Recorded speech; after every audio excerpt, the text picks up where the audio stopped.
Hello everyone, welcome to Mandal classes. In previous video, we have done part 2 of question series of electric current chapter. Okay, तो आज हम लोग part 3 करेंगे. ठीक है, part 3 में हम लोग क्या पढ़ने जा रहे हैं. 15 क्वेश्चन हम लोग कवर कर चुके हैं.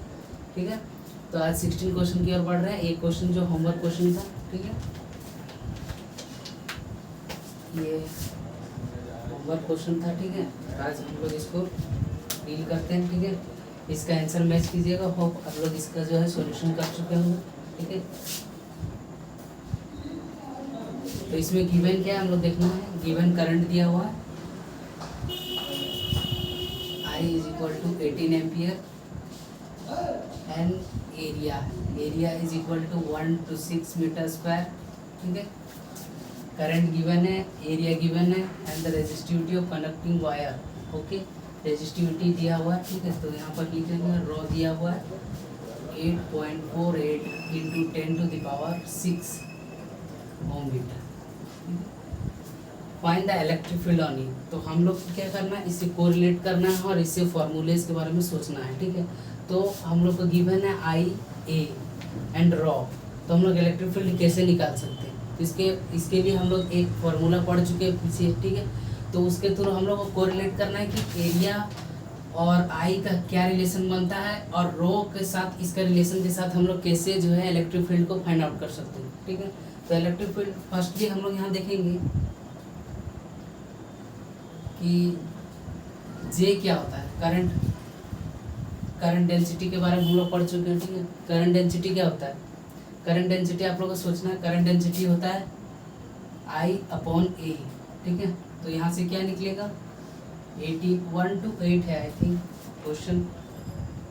ठीक है, 1 to 6 है. Okay, 18/1 to 6.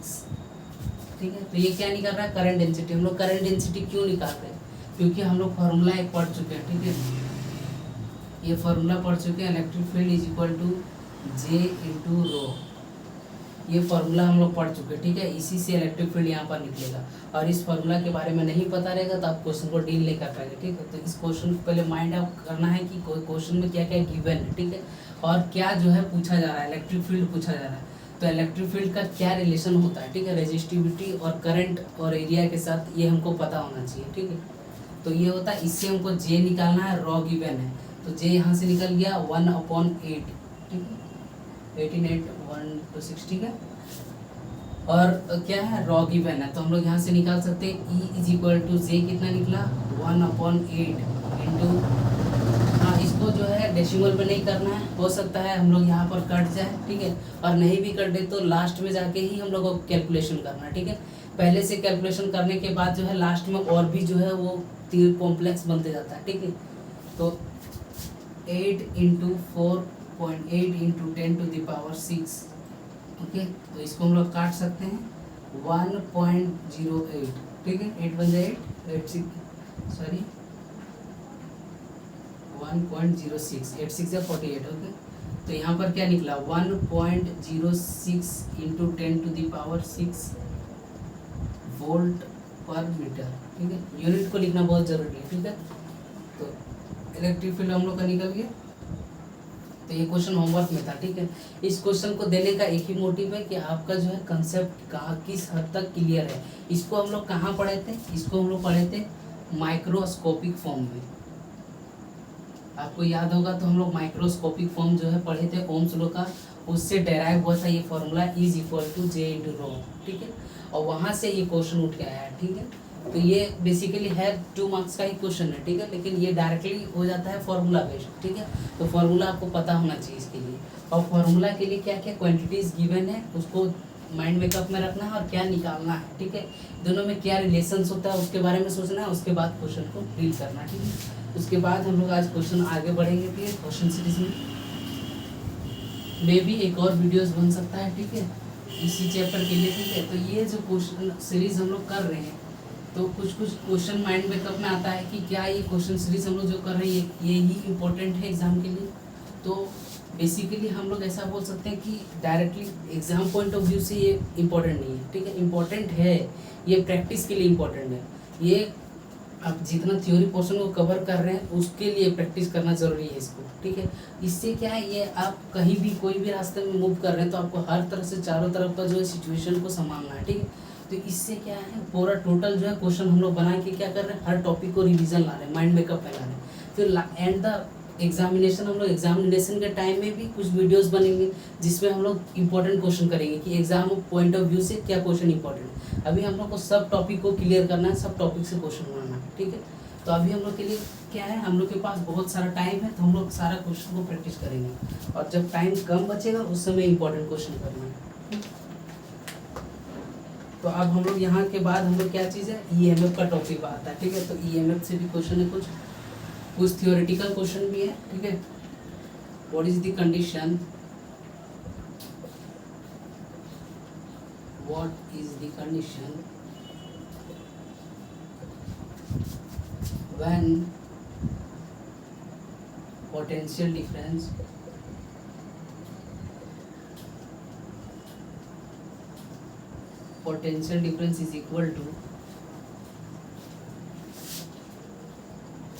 is equal to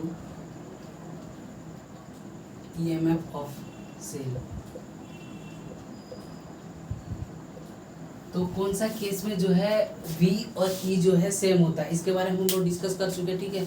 बहुत डीपली में हम लोग इसको पढ़े थे कि क्या होता है ईएमएफ और क्या होता है टर्मिनल पोटेंशियल, पोटेंशियल डिफरेंस, इसके बारे में हम लोग बहुत अच्छे से पढ़े थे, ठीक है। तो आई होप कि आप लोग इसको रिविजन किए होंगे तो आपके पास आंसर आ जाएगा, ठीक है।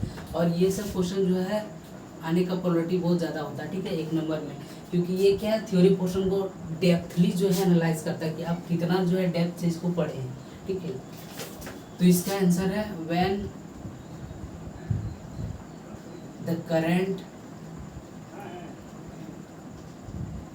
इन सर्किट विल बी 0, ठीक है। इसका आंसर क्या है, जब सर्किट में करंट क्या होगा, 0 होगा। इसके बारे में हम लोग डेरिवेशन भी पढ़े थे, यहाँ पर ऐसा डेरिवेशन पूछा था, E = V - IR, ठीक है। यहाँ पर इस तरह का फॉर्मेट आया था। अगर यहाँ पर हम लोग I का वैल्यू को 0 कर दें, ठीक है, I बिकम 0, तब क्या होगा, E = V। और यही केस हम लोग को पूछा जा रहा है कि कौन सा केस में जो पोटेंशियल और ईएमएफ सेम होगा, ठीक है। तो होप कि इसको समझ में आपको आ रहा है कि कैसे आ रहा है, ठीक है। तो ये जो है सिंपल क्वेश्चन है, इसको थ्योरी क्वेश्चन में रखते हैं हम लोग, ठीक है। न्यूमेरिकल्स इसके बाद है। आगे क्वेश्चन क्या है, why EMF of a cell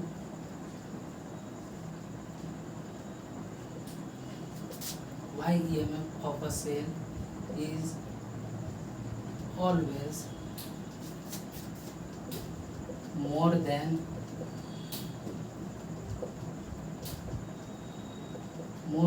potential difference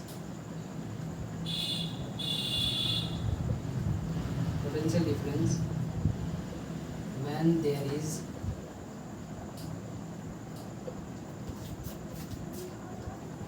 current in circuit। तो फॉर्मूला से तो हमको क्लियर इसका आंसर मिल जाएगा तुरंत, ठीक है, कि कौन बड़ा होता है, ठीक है। अगर हम लोग पूछेंगे कि ईएमएफ बड़ा होता है कि पोटेंशियल बड़ा होता है, तो इस फॉर्मूला से हम लोग को क्लियर दिख रहा है, ठीक है। E = V माइनस समथिंग, ठीक है। E = V minus something means क्या, V जो है E के कंपैरिजन में छोटा है, उससे कुछ सब्ट्रैक्ट हो रहा है, ठीक है। करंट कुछ सर्किट में है दिया हुआ, when there is current in the circuit, ठीक है। ये तो हम लोग को पता चल गया इस फॉर्मूला से कि ईएमएफ जो है हमेशा बड़ा होता है पोटेंशियल से जब करंट होता है सर्किट में, ठीक है। लेकिन इसका क्वेश्चन है कि वाई, क्यों होता है, ये तो हम लोग को पता है कि होता है, ठीक है, लेकिन क्यों होता है, इसका आंसर क्या है, इसका आंसर हम लोग को पता होना चाहिए। जब हम लोग पढ़े थे बैटरीज के बारे में, जहाँ पर ये सेल के बारे में पढ़े थे जब हम लोग, ठीक है, सोर्सेज के बारे में, तब हम लोग देखे थे यहाँ पर जो ईएमएफ जनरेट होता है, ठीक है, यहाँ पर ईएमएफ जो जनरेट होता है, सपोज कीजिए ये ईएमएफ जनरेट हो रहा है, ठीक है, तो इसके बगल में जो है यहाँ पर इंटरनल रेजिस्टेंस भी होता है, ठीक है। तो इंटरनल रेजिस्टेंस के कारण क्या होता है, कुछ ना कुछ जो इस ईएमएफ में कम आता है, ठीक है, उसका डिक्रीजमेंट होता है। हम लोग पढ़े कि कोई भी पोटेंशियल आगे बढ़ रहा है और उस पर रजिस्टर आ जाए तो उसका वैल्यू बढ़ता है, ठीक है। रजिस्टर क्या करता है, अपोज करता है, इलेक्ट्रॉन का मूवमेंट को अपोज करता है, ठीक है। तो ये क्या है, ये सेल के अंदर का स्ट्रक्चर, ठीक है, जहाँ पर ईएमएफ प्रोड्यूस होता है। लेकिन इंटरनल रेजिस्टेंस के बारे में हम लोग बहुत अच्छे से पढ़े थे। इंटरनल रेजिस्टेंस क्या हो सकता है, इंटरनल रेजिस्टेंस हो सकता है उसका सॉल्यूशन, जो सॉल्यूशन बैटरी या सेल के अंदर है वो हो सकता है, ठीक है। बहुत सारा चीज़ें इंटरनल रेजिस्टेंस को इफेक्ट करता है, ठीक है। तो इंटरनल रेजिस्टेंस के कारण क्या होता है, इस ईएमएफ जो है कुछ कमी आता है, और जब ये किसी एक्सटर्नल सर्किट से इसको हम लोग जोड़ते हैं तो यहाँ पर जो भी आता है वो क्या होता है, ई माइनस ई, इसको यहाँ पर लिखे हम लोग, जो ये लिखे इज इक्वल टू भी माइनस आई आर, ठीक है। तो ऐसे भी हम लोग इसको लिख सकते हैं कि भी क्या होगा, भी यहाँ से भी क्या निकाल सकते हैं, V is equal to E plus I R. तो यहाँ से क्या पता चल रहा है हम लोग को कि भी जो है ई से कम है, ठीक है। और यहाँ से हम लोग को पता चल रहा है ई क्यों ज़्यादा है, इंटरनल रेजिस्टेंस के कारण। तो यहाँ पर आंसर क्या लिखेंगे, due to internal resistance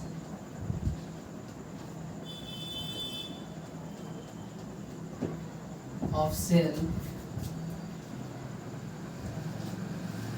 EMF is always more than B। कब, जब करंट रहेगा, इसको लिख लेंगे, ठीक है। तो हम लोग को समझ में आ गया क्यों होता है ई जो हमेशा ज़्यादा क्यों होता है, यू जो है ईएमएफ क्या प्रोड्यूस हो रहा है, ठीक है। यहाँ का जो भी अरेंजमेंट है इस सॉल्यूशन में, इस सेल के अंदर, उसके कारण ईएमएफ प्रोड्यूस हो रहा है, ठीक है। जब ईएमएफ प्रोड्यूस हो रहा है तो वहाँ पर क्या है, इंटरनल रेजिस्टेंस लग रहा है। इंटरनल रेजिस्टेंस किस मात्रा में लग रहा है, जैसा होगा, ठीक है, उसका सॉल्यूशन अलग अलग होगा। तो हम लोग पढ़ चुके हैं इंटरनल रेजिस्टेंस जो है वो मटेरियल पर डिपेंड करता है, नेचर पर डिपेंड करता है, नेचर ऑफ इलेक्ट्रोलाइट पर हम लोग प्रीवियस वीडियो में पढ़ चुके हैं, ठीक है। तो नेचर इसके कारण क्या होता है, रिस्पॉन्सिबल होता है। तो इंटरनल रेजिस्टेंस के कारण क्या है, ईएमएफ में कमी आता है। और जब ईएमएफ वही जो है सर्किट में पोटेंशियल डिफरेंस क्रिएट करता है, तो पोटेंशियल में कमी आता है ईएमएफ के कंपैरिजन में। अगर कोई भी चीज़ है यहाँ पर 10, ठीक है, 10 वोल्ट है, और यहाँ पर कुछ कमी आ रहा है आईआर का, तो इससे बाहर जब जाएगा तो ये समथिंग 9 पॉइंट समथिंग हो जाए, 8 पॉइंट समथिंग हो जाए, ठीक है। तो रीजन क्या है, इंटरनल रेजिस्टेंस, ठीक है। समझ में आ गया, इंटरनल रेजिस्टेंस। आगे हम लोग बढ़ते हैं। और ये सब क्वेश्चन जो है माइंड मेकअप करने के लिए है। अगर आपको एक बार में आंसर पता चल रहा है, इसका मतलब थ्योरी पोर्शन आपका कवर अप है, ठीक है। और इसी का यूज करके हम लोग न्यूमेरिकल्स भी बनाएंगे, ठीक है। हम लोग आगे देखते हैं 19 क्वेश्चन। यहाँ पर सिर्फ कंडीशन वाइज क्वेश्चन है, ठीक है, क्योंकि ईएमएफ से जो क्वेश्चन आता है वो जनरली देखा जाता है कि ईएमएफ से जो क्वेश्चन आता है वो इसी तरह का थियोरेटिकल बेस्ड में क्वेश्चन आता है, ठीक है। और ये पता भी होना चाहिए, अगर हम लोग थ्योरी पोर्शन को कवर अप कर रहे हैं तो थ्योरी पोर्शन कवर अप होना ही चाहिए। सिर्फ न्यूमेरिकल से सब कुछ नहीं होता, आपको ये थ्योरी पोर्शन जो याद रखना है, तभी जाके आप आगे जब हायर स्टैंडर्ड में हायर एजुकेशन करने की कोशिश करेंगे तो वहाँ पर ये सब चीज़ का यूज़ होगा, ठीक है। ये सब चीज़ माइंड में क्लियरली बैठना चाहिए कि ईएमएफ क्या होता है, पोटेंशियल क्या होता है। हम लोग जो भी लॉस को पढ़ रहे हैं उसको आगे जाके और भी ब्रीफ में पढ़ना है, ठीक है। 19 question, what is the condition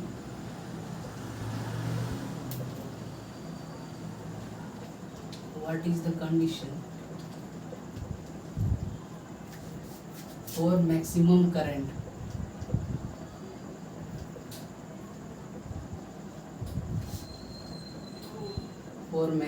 current in series and in parallel circuit, ठीक है। तो क्या मैक्सिमम करंट का कंडीशन हम लोग बहुत जो है डेरिवेशन किए थे, अब बहुत डेप्थ से हम लोग समझे थे कि क्या होता है और क्यों होता है, ठीक है। जब उस डेरिवेशन में हम लोग जब एंड रिजल्ट पर पहुंचे थे वहाँ पर हम लोग देखे थे मैक्सिमम रिजल्ट का केस क्या होता है, जिसको हम लोग स्टार से रिप्रेजेंट भी किए थे ताकि वो इम्पोर्टेंट है, हम पहले भी बता चुके थे, ठीक है। तो यहाँ पर क्या है, कंडीशन फॉर मैक्सिमम करंट। तो सीरीज का केस में क्या होगा, सीरीज का केस में आपको बताना है और पैरेलल का केस में बताना है। दोनों केस में बताना है कि रेजिस्टेंस जो है, हम लोग रेजिस्टेंस का ही बात कर रहे हैं यहाँ पर, ठीक है। तो रेजिस्टेंस क्या होगा, इंटरनल रेजिस्टेंस बड़ा होना चाहिए कि एक्सटर्नल रेजिस्टेंस बड़ा होना चाहिए, ठीक है। तो सीरीज में क्या होता है, एक्सटर्नल रेजिस्टेंस बड़ा होना चाहिए इंटरनल रेजिस्टेंस से, और पैरेलल में क्या होता है, इंटरनल रेजिस्टेंस बड़ा होना चाहिए एक्सटर्नल रेजिस्टेंस, ठीक है, फॉर आई मैक्स, ठीक है, for I max. Maximum current चाहिए तो ये कंडीशन को फुलफिल करना चाहिए, ठीक, ये हम लोग पढ़ चुके हैं, ठीक है। और इसी से रिलेटेड एक और क्वेश्चन शायद वो भी है हमारे सीट में, ठीक है, कि मिक्स्ड कॉम्बिनेशन में क्या होता है, ठीक है, उसके बारे में भी हम लोग पढ़ चुके थे। लास्ट एंड द रिजल्ट में हम लोग कुछ लाए थे, उसमें पता चला था हम लोग को कि मैक्सिमम करंट का केस क्या होता है, ठीक है। What is the condition,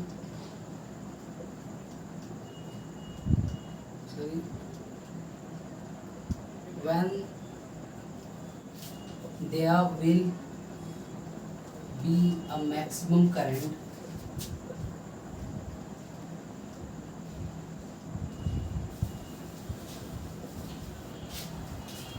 Imax in mixed combination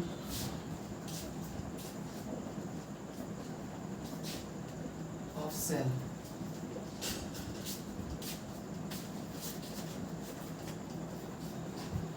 यहाँ पर इस तरह का एक क्वेश्चन भी यहाँ डाल सकते हैं, पैरेलल कॉम्बिनेशन ऑफ सेल, ज़्यादा अच्छा रहेगा, ठीक है।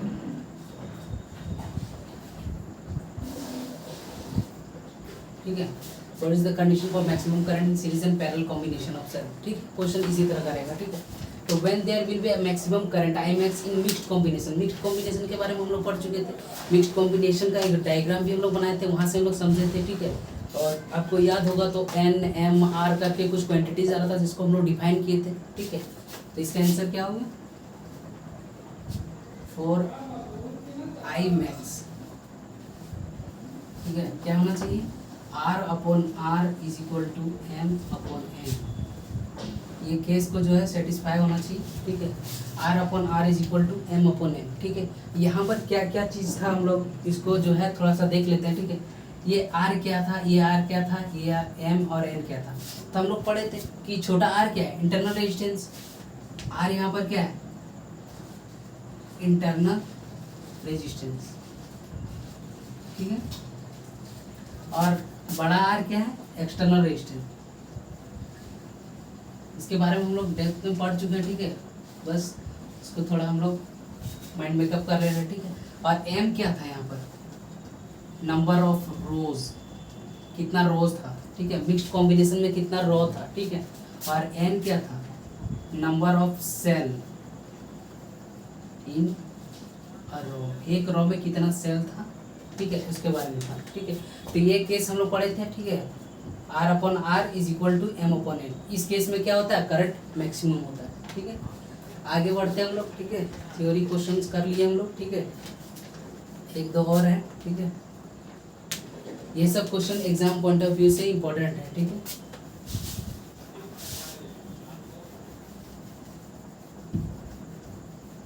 अब हम लोग एक क्वेश्चन करेंगे conservation of charges Kirchhoff's law के बेस्ड पर, ठीक है।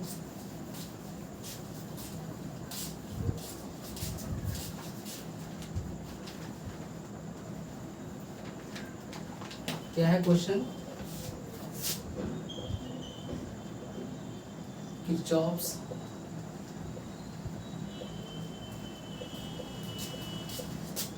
First rule is based on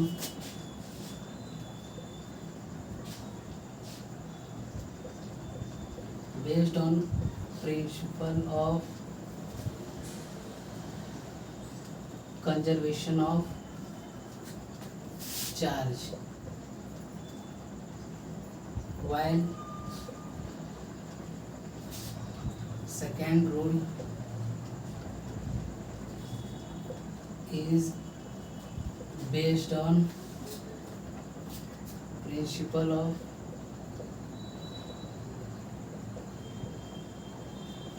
conservation of energy. इसके बारे में हम लोग पढ़ चुके हैं, ठीक है। Give brief discussion on it. तो इस क्वेश्चन का आंसर हम लोग समझेंगे, ठीक है, उसके बाद आप अपने से लिख सकते हैं इस क्वेश्चन का आंसर, ठीक है। तो हम लोग किरचॉफ फर्स्ट रूल क्या पढ़े थे, किरचॉफ फर्स्ट रूल क्या था, करंट रूल। करंट रूल के बारे में हम लोग पढ़े थे, जंक्शन रूल जिसको बोलते हैं।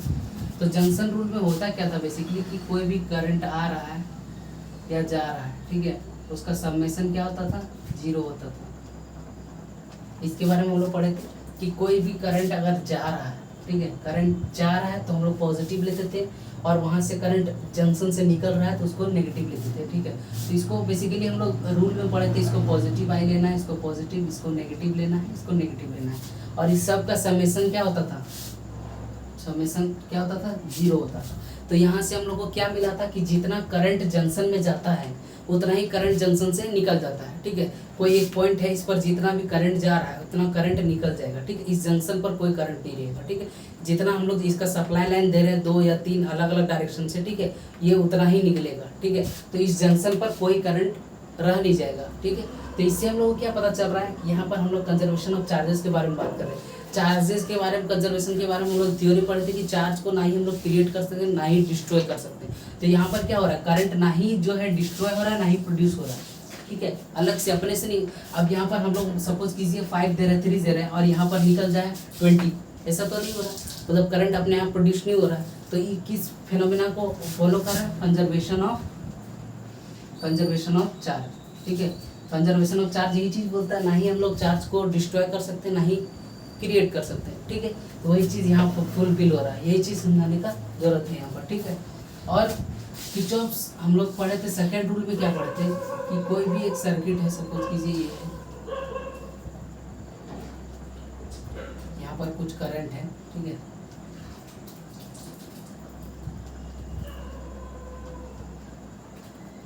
जो भी हम लोग सर्किट बस बना रहे हैं, ठीक है। सपोज कि यहाँ भी एक करंट है, ठीक है, और यहाँ भी करंट है, ठीक है, ऐसे बाहर, ठीक है। तो यहाँ हम लोग क्या पढ़ते हैं कि जितना भी पोटेंशियल क्रिएट होता है, कोई भी डायरेक्शन ले सकते हैं, इधर उधर कोई भी लूप रूल हम लोग पढ़ चुके हैं, ठीक है। तो यहाँ पर हम लोग क्या पढ़े थे, जो भी जितना भी पोटेंशियल क्रिएट होगा वो टोटल कितना होगा, उसका समेशन 0 होगा, यही पढ़े थे हम लोग। अब इसमें हम लोग क्या पढ़ रहे हैं, पोटेंशियल होता है क्या, हम लोग पढ़ चुके हैं, वर्डन पर यूनिट चार्ज। कोई भी चार्ज को करने में जितना वर्डन लगता है उसी को हम लोग पोटेंशियल बोलते हैं। तो यहाँ पर जो वर्डन लग रहा है, ठीक है, जो भी इस चार्जेस को मूव कराने के लिए लग रहा है हम लोग को, ठीक है, वर्क, वो यहाँ पर फाइनली पहुँचते पहुँचते कितना हो जा रहा है, 0 हो जा रहा है। तो मतलब क्या है कि एनर्जी जितना हम लोग दे रहे हैं उतना ही मिल जा रहा है, ठीक है। यही चीज़ पढ़े, एनर्जी का कंजर्वेशन में हम लोग क्या पढ़ते हैं कि एनर्जी जो है सिर्फ ट्रांसफॉर्म कर सकते हैं, उसको क्रिएट नहीं कर सकते, ना ही डिस्ट्रॉय कर सकते, उसको एक फॉर्म से दूसरा फॉर्म में चेंज कर सकते हैं। इलेक्ट्रिकल एनर्जी को हीट एनर्जी में चेंज कर सकते हैं, अलग अलग एनर्जी में चेंज कर सकते हैं। तो यहाँ पर इलेक्ट्रिकल एनर्जी वर्क कर रहा है, ठीक है, वर्क क्या कर रहा है, चार्ज को घुमा रहा है, ठीक है, रेजिस्टेंस से पार करा रहा है, रेजिस्टेंस अपोज कर रहा है उसको, ठीक है, कुछ ईएमएफ मिल रहा है जो उसको सपोर्ट कर रहा है, वहाँ से आगे बढ़ रहा है, ठीक है।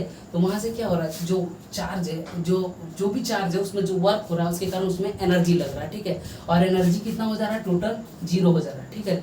जितना वो लगा रहा है उतना ही मिल जा रहा है। हम लोग इसके बारे में पढ़ चुके हैं, इस पोटेंशियल को अगर पॉजिटिव है नेगेटिव है, इसका केस तो वो पढ़ चुके हैं, ठीक है, कहाँ पर पॉजिटिव लेते हैं, कहाँ नेगेटिव लेते हैं, ठीक है। तो इससे हमको क्या पता चल रहा है, ये बता रहा है कंजर्वेशन ऑफ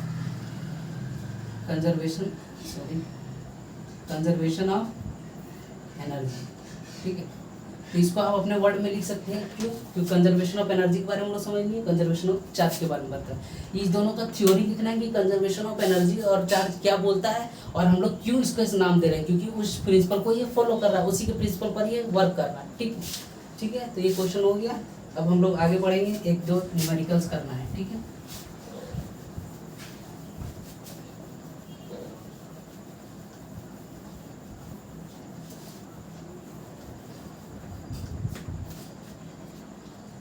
ये क्वेश्चन बहुत ही मजेदार क्वेश्चन है, ठीक है,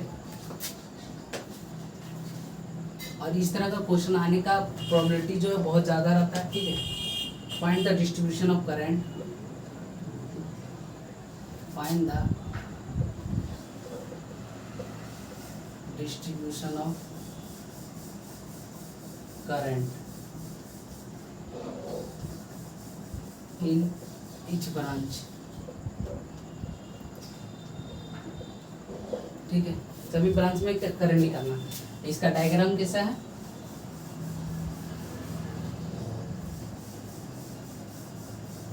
यहाँ पर रजिस्टर है, ठीक है,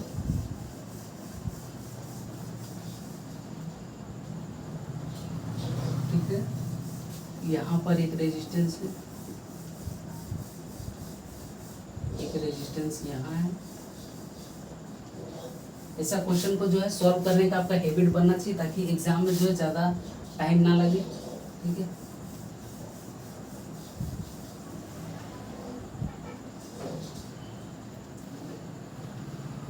ब्रांच के बारे में हम लोग पढ़ चुके हैं, ठीक है। ब्रांच क्या होता है, तो सभी ब्रांच में क्या निकालना है, करंट निकालना है।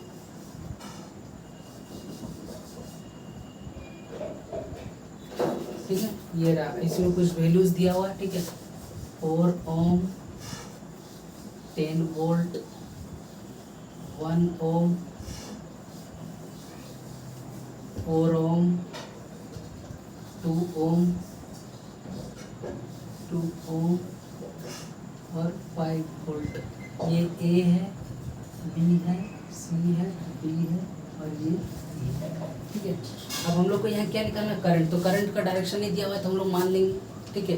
करंट का एक डायरेक्शन को मानेंगे और उसी से हम लोग आगे सॉल्व करते जाएंगे और फिर जाके हम लोग किरचॉफ का रूल लगा के क्या करेंगे, उस करंट का वैल्यू निकालेंगे। अगर वो करंट नेगेटिव में आ रहा है, अगर वो करंट का वैल्यू नेगेटिव में आएगा, इसका मतलब क्या है, हम लोग सपोज कीजिए कोई एक फिक्स डायरेक्शन मान लेते हैं, ठीक है। तो जब करंट का वैल्यू हम लोग के पास आएगा, अगर वो नेगेटिव में, इसका मतलब क्या, हम लोग डायरेक्शन उल्टा ले चुके हैं, ठीक है। तो डायरेक्शन हम लोग बाद में पता चल जाएगा आंसर में, ठीक है। तो सपोज कीजिए सबसे पहले यहाँ पोटेंशियल है, सबसे ज़्यादा पोटेंशियल यहीं पर है, ये में जो भी सेल है, ठीक है। तो यहाँ से मान लीजिए I1 निकल रहा है, ठीक है। I1 निकल रहा है पॉजिटिव तरफ से, ठीक है। डायरेक्शन हम लोग लेके चल रहे हैं। सपोज कीजिए इस डायरेक्शन में I2 गया, इस डायरेक्शन में I3 गया, ठीक है। समझ में आ रहा है, I1 I2 और I3 गया, ठीक है। अब यहाँ से यहाँ जो ये हम लोग पढ़ चुके हैं कि जब भी एक जंक्शन में जाता है करंट, तो करंट क्या होता है, डिवाइड होता है। तो करंट डिवाइड हो गया, ठीक है। अब यहाँ पर I2 गया और यहाँ पर क्या हो गया, डिस्ट्रीब्यूट हो गया, ठीक है। तो यहाँ पर हम लोग क्वांटिटी जो है और भी मान सकते हैं या फिर इसी क्वांटिटीज का हेल्प से हम लोग आगे बना सकते हैं, ठीक है। तो हम लोग यहाँ पर देखेंगे I2 करंट जा रहा है, ठीक है। तो यहाँ से I1 I2, ठीक है, ये क्वेश्चन का है, ठीक है। तो यहाँ से I2 करंट जा रहा है। अब यहाँ से हम लोग क्या करेंगे, तो यहाँ से यहाँ भी करंट आएगा, ठीक है। पहले हम लोग क्या करते हैं, इसमें मूव करते हैं, ठीक है। देखते हैं हम लोग पहले एक डायरेक्शन में मूव करते हैं, सॉरी मार्कर नीचे हो, ठीक है। तो यहाँ से सपोज कीजिए हम लोग करंट जो है एक डायरेक्शन में मानते जा रहे हैं, आगे बढ़ रहा है, ठीक है। हो सकता है हम लोग को इसका वैल्यू मिल जाए तो हम लोग एक्स्ट्रा जो है हम लोग मान सकते हैं, I4 I5 भी मान सकते हैं, लेकिन उसके लिए उतना सारा इक्वेशन चाहिए, ठीक है। हम लोग जान रहे हैं जितना अननोन क्वांटिटी होता है उतना इक्वेशन चाहिए। हम लोग 10th क्लास में भी इस चीज़ को पढ़ चुके हैं, ठीक है। 2 वेरिएबल है तो उसके लिए 2 इक्वेशन चाहिए उसको सॉल्व करने के लिए। 3 वेरिएबल आ गया, 3 इक्वेशन चाहिए, ठीक है। तो हम लोग कोशिश करेंगे कम से कम यूज़ करने का, ठीक है। तो I2 यहाँ गया, तो सपोज कीजिए यहाँ पर कितना जाएगा, ये I3 डिवाइड हो जाएगा,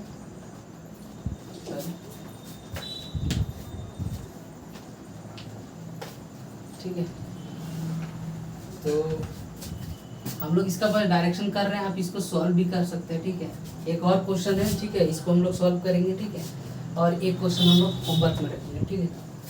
तो I2 हो गया, ठीक है। यहाँ से करंट कितना जा सकता है, I1 गया, ठीक है।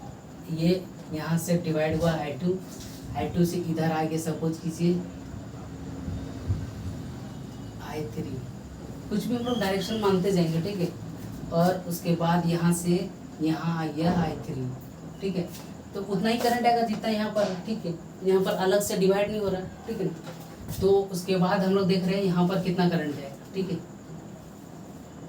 इससे पहले एक क्वेश्चन हम लोग बना लेते हैं, वो जो है इंपॉर्टेंट क्वेश्चन है, ठीक है। इस क्वेश्चन को हम लोग होमवर्क पे दे देंगे या फिर इसको इसके बाद सॉल्व कर देंगे। क्यों, क्योंकि इससे पहले हम लोग सेल का क्वेश्चन करना जरूरी है, ठीक है। इसमें आपको समझ में नहीं आ रहा होगा कि ये डायरेक्शन अलग अलग क्यों है, ठीक है। यहाँ से I2 ले रहे हैं, यहाँ पर I3 I4 कर देंगे, ठीक है। तो यहाँ पर जो आएगा ये I4 ही रहेगा, ठीक है। यहाँ से फिर डिवाइड हो जाएगा ये करंट, ठीक है। समझ में आ रहा डायरेक्शन। तो इस डायरेक्शन को लेने से पहले हम लोग एक छोटा सा क्वेश्चन और कर लेते हैं, उसके बाद इस क्वेश्चन को समझ में आएगा, ठीक है। इससे इजी वाला थोड़ा सा क्वेश्चन हम लोग करते हैं, इसके बाद इस क्वेश्चन को करेंगे, ठीक ठीक है। 22 ही रहने देते हैं, ठीक है। 2 batteries of 7 volt, 2 batteries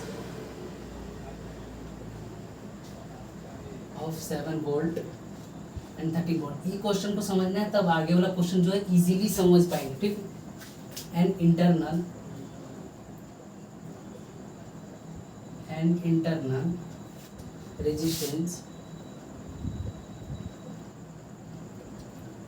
resistance of 1 ohm and 2 ohm respectively. ठीक है, are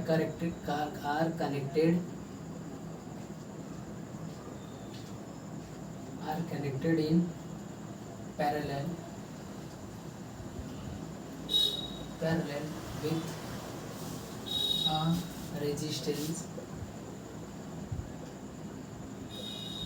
with a resistance of 12 ohm.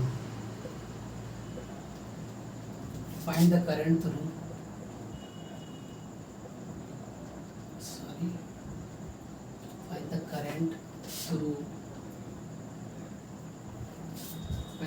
through each branch of circuit.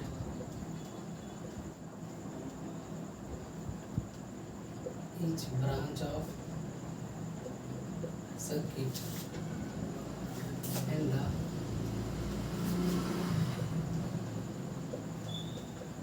potential difference across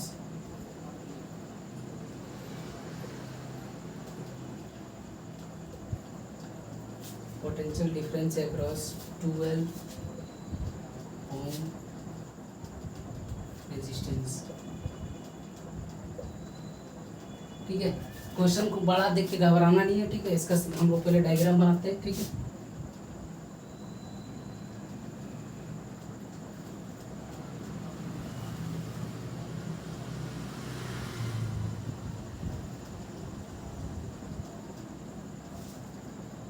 ये रहा क्वेश्चन, ठीक है। इसका डायग्राम हम लोग बना लें।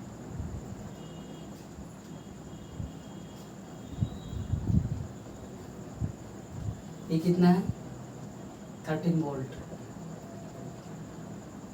और 1 ओम क्या है, रेजिस्टेंस दिया हुआ, ठीक है। और क्या दिया हुआ 12 ओम और क्या दिया हुआ 7 वोल्ट 1 ओम, ठीक है। ऐसा क्वेश्चन दिया हुआ है। इसका एबीसीडी नामकरण कर लेते हैं हम, ABCDE,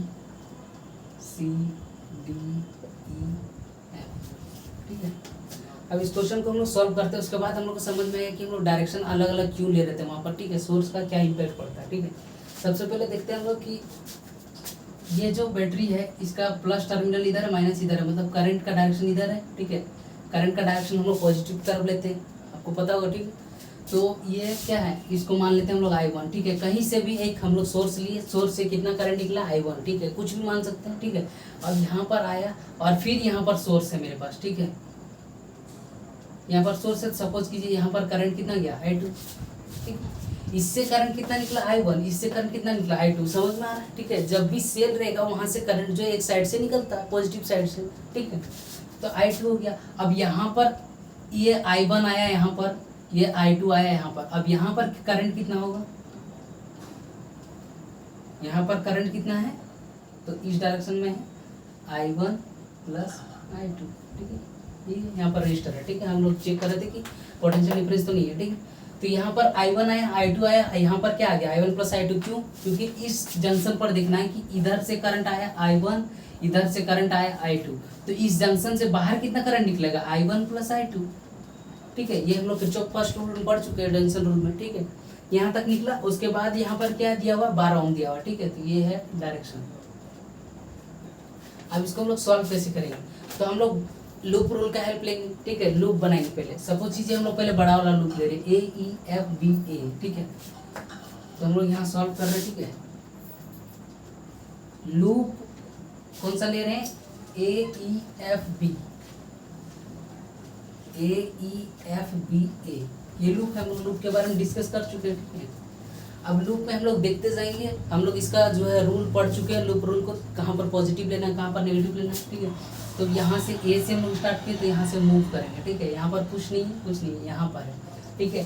तो हम लोग पढ़े थे कि जहाँ पर भी मिलेगा उसको डायरेक्टली हम लोग करेंगे, पॉजिटिव नेगेटिव में ले सकते हैं, ठीक है। और जहाँ पर आई आर लेगा उसको आई और आर के टर्म में लेंगे, ताकि पोटेंशियल जो क्रिएट हो रहा है वो हम लोग बैलेंस कर पाएँ, ठीक है। हम लोग पढ़ चुके हैं जो समेसन होता है बी का वो 0 होता है। तो यहाँ पर क्या होगा 12 इंटू I1 प्लस I2, ठीक है। ये ले रहे हैं हम लोग आई और आर को ले रहे हैं, ठीक है, सॉरी आई और आर, ठीक है। उसके बाद यहाँ से हम लोग आगे बढ़े, अब यहाँ पर आगे बढ़ रहे हैं, ठीक। यहाँ पर क्या मिला 1 ओम आई, तो यहाँ पर क्या लिख सकते हैं प्लस 1, डायरेक्ट लिख सकते हैं I1, क्यों, क्योंकि यहाँ पर 1 है, 1 से मल्टीप्लाई होगा आई कितना हो जाएगा 1 इंटू आई हो गया, ठीक है I1। अब यहाँ पर 7 वोल्ट बचा, और देखेंगे हम लोग डायरेक्शन, हम लोग का लूप का डायरेक्शन ऐसे है, लूप का डायरेक्शन ऐसे है, ठीक है। इस लूप का डायरेक्शन हम लोग ईस्ट साइड ले रहे हैं, ठीक है। तो यहाँ पर इधर नेगेटिव टर्मिनल है, नेगेटिव से पॉजिटिव जाएंगे तो हम लोग नेगेटिव लेंगे, इस बात को डिस्कस कर चुके हैं, ठीक है। तो -7 = 0, यही है लूप का रूल, ठीक है। तो यहाँ से क्या हो रहा है, इसको लिख सकते हैं 12i प्लस 13i हो जाएगा, 13i प्लस 12i2 = 7, ये इक्वेशन 1 हो गया। इक्वेशन 1 हम लोग को लूप रूल से मिल गया। अब दूसरा लूप हम लोग लगाते हैं, ठीक है। दूसरा लूप कोई भी सा एक लूप लेते हैं, छोटा लूप लेते हैं, ठीक है। CEFDC, ठीक है। तो यहाँ पर हम लोग देखेंगे क्या है, यहाँ पर कुछ नहीं है, यहाँ पर कुछ नहीं, यहाँ से मूव कर रहे हैं, तो यहाँ पर क्या है 12i1 प्लस I2। उसके बाद आगे बढ़ेंगे, यहाँ भी कुछ नहीं है, फिर यहाँ 1 ओम है, I2 है, तो प्लस I2, ठीक है, माइनस, फिर से नेगेटिव से पॉजिटिव जा रहे हैं हम लोग, ठीक है, -13 = 0, ठीक है। सारा का जो V का वैल्यू है 0 आएगा, हम लोग यही पढ़े, समेसन V = 0 पढ़े, ठीक है। 12i1 प्लस क्या हो जाएगा 12i2 प्लस I2 कितना हो जाएगा 13i2 = 13, ये 13 वोल्ट दिया हो, ठीक है। यहाँ पर 7 वोल्ट दिया हुआ था, ये क्या हो गया इक्वेशन 2। तो इक्वेशन 1 और 2 से क्या निकलेगा, फ्रॉम इक्वेशन 1 एंड 2, 1 और 2 को सॉल्व करेंगे हम लोग, कैसे सॉल्व किया जाता है, ठीक है, ये हम लोग कर चुके हैं, ठीक है, पढ़ चुके हैं यहाँ पर। तो क्या हो जाएगा 12i1, तो यहाँ I1 का वैल्यू कितना आएगा, ठीक है।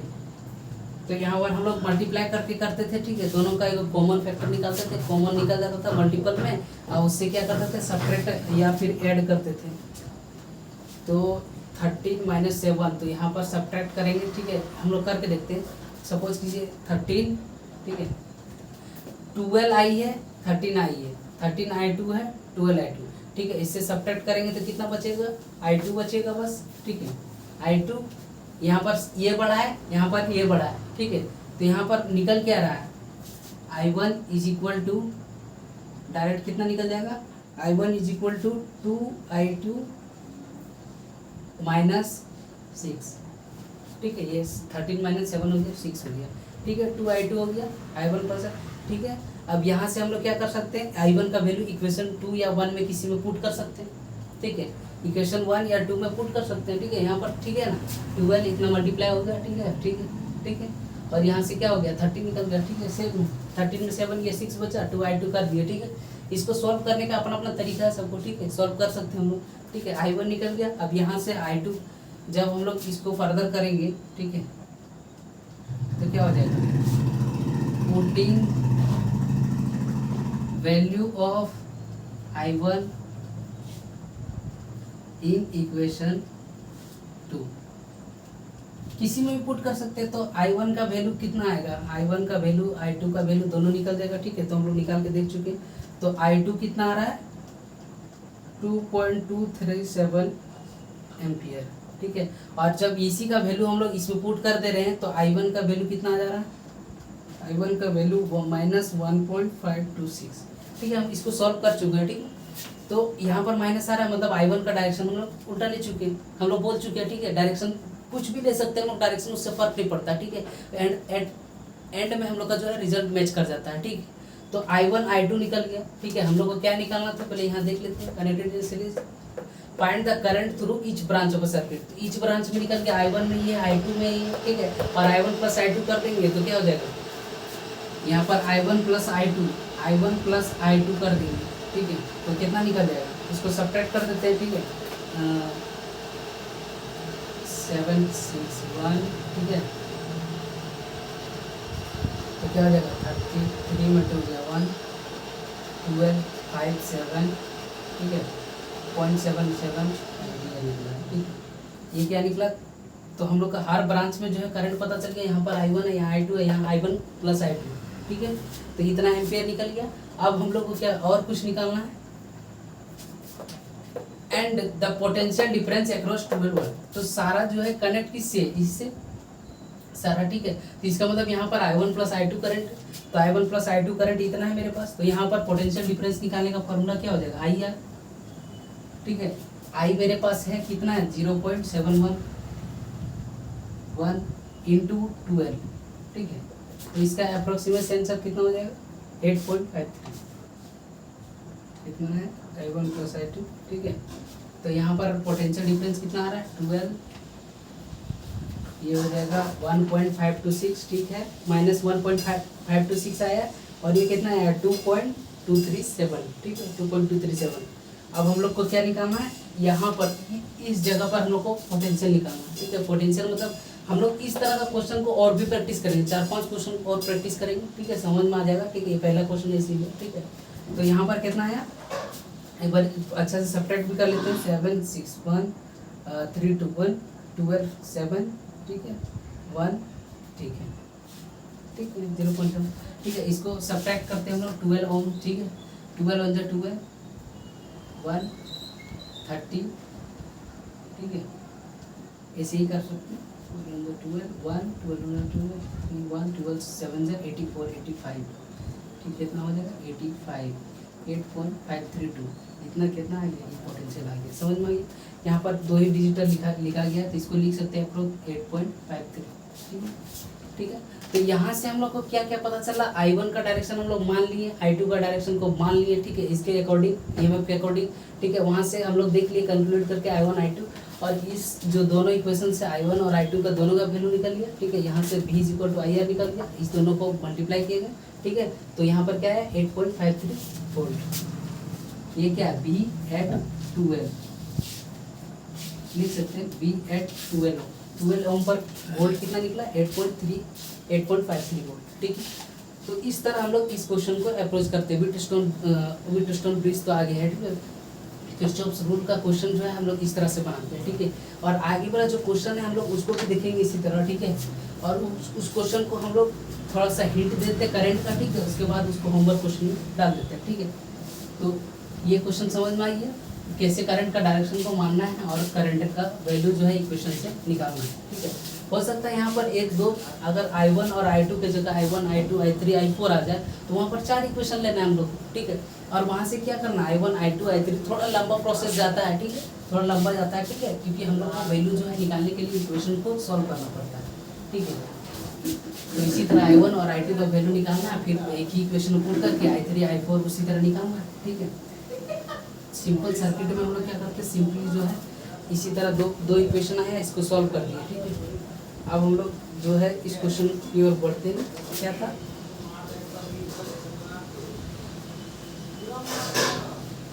Find the distribution. अब समझ में आएगा कि करंट हम लोग कैसे डिवाइड कर रहे हैं, ठीक है। Find the distribution of current each branch, सभी ब्रांच में निकालना है। उसमें भी सभी ब्रांच में निकाल रहे थे हम लोग, ठीक है। ब्रांच तो हम लोग पढ़ चुके हैं, 2 जंक्शन के बीच में जो है जो डिस्टेंस होता है 2 जंक्शन के बीच में, उसमें करंट सेम होता है, इसके बारे में पढ़ चुके हैं, ठीक है। तो उसको क्या बोलते हैं, ब्रांच बोलते हैं, ठीक है, इन ईच ब्रांच। और डायग्राम ये रहा,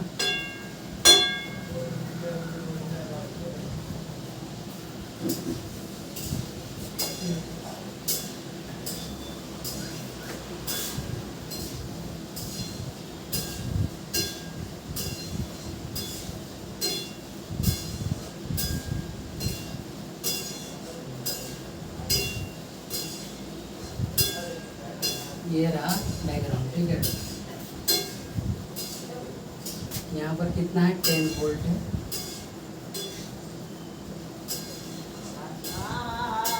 ये 10 वोल्ट है, ठीक है। यहाँ पर कितना दिया हुआ है 4 ओम दिया हुआ है, ये कितना दिया 4 ओम दिया हुआ है, 10 वोल्ट, ये 1 ओम, ये 2 ओम, ये 2 ओम, ठीक है। अब यहाँ पर हम लोग सोर्स से देखेंगे, करंट का डायरेक्शन लेंगे, ठीक है। क्वेश्चन को आपको सॉल्व करना, ठीक है, हम बता चुके हैं किस तरह डायरेक्शन में सॉल्व करना, ठीक है। यहाँ पर हम लोग कुछ डायरेक्शन को मानेंगे, ठीक है। यहाँ पर कुछ डायरेक्शन को मानेंगे, इस जंक्शन पे जाएगा, करंट डिवाइड हो जाएगा दोनों डायरेक्शन में, ठीक है। यहाँ पर जाने के बाद इस डायरेक्शन, जब इस जंक्शन में आएगा तो यहाँ से यहाँ करंट डिवाइड हो जाएगा, ठीक है। करंट डिवाइड होगा, या फिर इस केस में हम लोग मान सकते हैं यहाँ तक करंट को लाएंगे, ठीक है, और यहाँ से भी एक करंट मान सकते हैं, और नहीं तो इसी को फर्दर कर सकते हैं, ठीक है। अगर दो अलग अलग दो ईएमएफ है, हो सकता है यहाँ पर भी कुछ करंट निकले, हम लोग यहाँ से भी मान के बना सकते हैं। कोई ऐसा जरूरी नहीं कि हम जहाँ मान रहे हैं वहीं आपको भी मानना है, किसी डायरेक्शन में करंट को मानना है, हाँ। लेकिन एक चीज का ध्यान रहे, एक ब्रांच में दो करंट नहीं हो सकता है। हम लोग ये प्रॉपर्टी में पढ़ चुके हैं कि एक ब्रांच में सेम करंट रहता है, तो ऐसा नहीं कि हम लोग इधर मान लिया और यहाँ से दूसरा करंट आ गया और इधर से भी यहाँ दूसरा करंट ला दिया, ऐसा नहीं हो सकता, ठीक है। क्यों नहीं हो सकता? क्योंकि एक ब्रांच में एक ही करंट होता है, ठीक है। अब यहाँ से यहाँ हो गया और यहाँ पर जो करंट रहेगा वही करंट यहाँ भी आएगा, ठीक है। या फिर इधर हम लोग यहाँ पर आएंगे, ठीक है, यहाँ से आएंगे, यहाँ पर कुछ करंट जाएगा, यहाँ पर कुछ करंट जाएगा, ठीक है। और यही करंट जो है इधर डिवाइड होगा और इधर डिवाइड होगा, ठीक है। तो करंट का डायरेक्शन आपको समझ में आ गया। सिर्फ करंट का डायरेक्शन ही इंपॉर्टेंट सबसे ज़्यादा है, ठीक है। करंट का डायरेक्शन मिल गया, उसके बाद हम लोग एक लूप इसको ले लेंगे, एक लूप इसको ले लेंगे और एक लूप, और तीनों को इक्वेशन में फाइंड आउट कर लेंगे, ठीक है। और हो सकता है कि अगर आपका value I1, I2, I3, I4 तक चल जाता है, आप मान रहे तो I4 तक चल जाता है अगर, तो वहाँ पर 4 इक्वेशन मानेंगे, एक बड़ा वाला मान लेंगे, एक यहाँ, एक यहाँ, एक यहाँ, ठीक है। हम लोग कोई भी लूप मान सकते हैं, हम लोग का ये फ्रीडम है कि लूप जो है मान सकते हैं। सपोज कीजिए ABCDE है, तो हम लोग जो है पहला माने ABCA, ठीक है, दूसरा माने ADCA, तीसरा माने BCE, और हमको मान लीजिए एक और लूप का जरूरत है, 4 मेरे पास आ गया, ठीक है। तो हम लोग ये भी ले सकते हैं, ठीक है, बड़ा ABDA ऐसा भी ले सकते हैं। हम लोग इसको ले चुके हैं, इसको ले सकते हैं, लेकिन इसको भी ले सकते हैं। हम लोग के पास इतना फ्रीडम है। लूप रूल में बोला गया है कि एक ही लूप को हम लोग बड़ा करके जब ले तो उस लूप को दोबारा भी ले सकते हैं, ऐसा कोई जरूरी नहीं। आंसर में कोई इधर उधर नहीं आएगा, ठीक है। आंसर एक्यूरेट है। ABCA ले चुके हैं, ADCA या फिर ACDA ले चुके हैं, फिर भी हम लोग ABDA ले सकते हैं, ठीक है। एक जंक्शन में इसको ले सकते हैं, ठीक ना। तो इस तरह हो गया आज का हम लोग का पार्ट 3 जो क्वेश्चन सीरीज हम लोग कर रहे थे, ठीक है। इसके बाद हम लोग जो भी क्वेश्चन कर रहे हैं उस क्वेश्चन को प्रैक्टिस करना है, ठीक है। और क्वेश्चन बन जा रहा है तो बहुत अच्छी बात, आप जहाँ से भी पढ़ रहे हैं बहुत अच्छी बात है, ठीक है। अगर नहीं बन रहा है तो लेक्चर को फॉलो कीजिए, ठीक है, क्योंकि हाथ जो भी क्वेश्चन हम करवा रहे हैं वो क्वेश्चन हमारे लेक्चर के अंदर से, ठीक है। जितना भी थियोरेटिकल क्वेश्चन है, कंसेप्चुअल क्वेश्चन, जितना न्यूमेरिकल्स है, सब हम लोग का पोर्शन कवर किया हुआ है, ठीक है। तो अगर प्रॉब्लम्स आ रहा है तो चैनल को फॉलो कर सकते हैं, ठीक है, और वहाँ से वीडियोस देख के और यहाँ पर समझ सकते हैं कि हम लोग जो है क्यों का आंसर जो हम लोग पूछते हैं कि वाई होता है, हाउ होता है, इस चीज़ का आंसर आपको इस चैनल में ज़रूर मिलेगा, ठीक है। अब जैसे कोई भी क्वेश्चन है, EMF हो, वोल्ट हो, कोई अभी जैसे हम लोग आगे जब चैप्टर पढ़ेंगे मैग्नेट के बारे में तो हम लोग पढ़ेंगे कि मैग्नेट वास्तव में कुछ होता ही नहीं है, ठीक है।